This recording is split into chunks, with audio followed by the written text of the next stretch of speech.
জয়নগরে তৃণমূল কর্মীকে কুপিয়ে খুনের ঘটনায় ৪৮ ঘণ্টার মধ্যে গ্রেপ্তার ৫ জন। এই খুনের ঘটনায় বিজেপি যুক্ত থাকার অভিযোগ তুলেছিল শাসক তৃণমূল কংগ্রেস, যদিও সেই অভিযোগ উড়িয়ে দিয়েছিল বিজেপি। বৃহস্পতিবার ভর সন্ধ্যায় কুপিয়ে খুন করা হয়েছিল এক তৃণমূল কংগ্রেস কর্মীকে। এই খুনের ঘটনায় ঘটেছিল দক্ষিণ ২৪ পরগনার জয়নগর থানার রাজাপুর করাবেগ পঞ্চায়েতের মহিষমারির গুমুবেড়িয়া এলাকায়। মৃতের নাম জয়ন্ত মণ্ডল। তিনি জয়নগর থানার গোবিন্দপুর এলাকার বাসিন্দা। তবে তিনি বর্তমানে জয়নগর থানার হরিনারায়ণপুর গ্রাম পঞ্চায়েতের রায়নগর এলাকায় থাকতেন।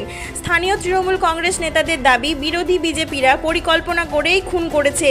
মৃতের আত্মীয় তথা বারুইপুর পূর্ব বিধানসভার যুব তৃণমূল কংগ্রেস নেতা সুব্রত মণ্ডলের অভিযোগ, এই খুনের সঙ্গে বিজেপির লোকজন জড়িত আছে। তবে বিজেপির জয়নগর সাংগঠনিক জেলা সভাপতি উৎপল নস্করের দাবি, নিজেদের মধ্যে লড়াইয়ের কারণেই জয়ন্ত মণ্ডল খুন হয়েছে। নিজেদের মধ্যে বিবাদের জেরে এই খুনের পর তৃণমূল কংগ্রেস এখন তার দায় বিজেপির ঘাড়ে চাপাচ্ছে বলেও দাবি করেন। জয়নগর থানার আইসি পার্থ সারথী পালের নির্দেশে পুলিশের বিশেষ টিম তদন্তে নেমে খুনের ৪৮ ঘণ্টার মধ্যেই খুনের ঘটনায় যুক্ত থাকার অভিযোগে ৫ জনকে গ্রেপ্তার করে। ধৃতরা হল বুধিশ্বর হালদার, শিব শঙ্কর নস্কর, পতিত পাবন নস্কর, ছোটু নস্কর ও রাহুল বৈদ্য। ধৃত সকলেরই বাড়ি জয়নগর থানা শ্যামনগর এলাকায়। ধৃতদের রবিবার জয়নগর থানা থেকে বারুইপুর মহকুমা আদালতে পেশ করা হলে বিচারক পুলিশ হেফাজতের নির্দেশে রবিবার বিকেলে জয়নগর থানায় সাংবাদিক বৈঠকে এই ঘটনা সম্পর্কে বিস্তারিত তুলে ধরলেন বারুইপুর এসডিপি ও অভিষেক রঞ্জন। তিনি বলেন, এই ঘটনায় আরও কারা জড়িত আছে তা তদন্ত করে দেখা হচ্ছে। জয়নগর থানা ইনচার্জ শ্রী পার্থ সারথী পল এবং অন্যান্য থানার অফিসার ৬ নভেম্বর তারিখে মাহেশমারি খাল এলাকায় জয়ন্ত মণ্ডল নামে এক ব্যক্তিরা মৃতদেহ পাওয়া যায়। তার গলায় এবং মাথার পিছনে একটু নৃশংস আঘাত চিহ্ন ছিল। মৃতকের ভাই সুব্রত মণ্ডলের অভিযোগের ভিত্তিতে জয়নগর থানায় একটা মামলা দায়ের হয়। তদন্তের সময় কিছু কিছু লোকজনের নাম সামনে আসে। কালকের মানে ৮ নভেম্বরের রাত্রি একটা সোর্স খবর উপরে জয়নগর থানার পুলিশ ফোর্স মাহেশমারি একটা ধানের ক্ষেতের মধ্যে একটি ফাঁকা বাড়ি থেকে ৫ জনকে গ্রেফতার করে। তাদের নাম হলো সুদীপ্তা নস্কর আলিয়াস ছোটু, বুদ্ধিশ্বর হালদার আলিয়াস কালো, রাহুল বৈদ্য, শিব শঙ্কর নস্কর আলিয়াস শিবু এবং পাতি পবন নস্কর আলিয়াস ভন্ডুল।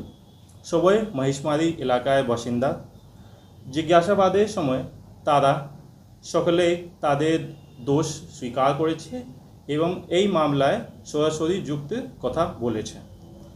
পাওয়া গেল কি পর্যায়ক্রমে শিবশঙ্কর, সুদীপ্তা এবং রাহুল রাস্তা অবরোধ করে এবং জয়ন্তকে সাথে কথাবার্তা করে।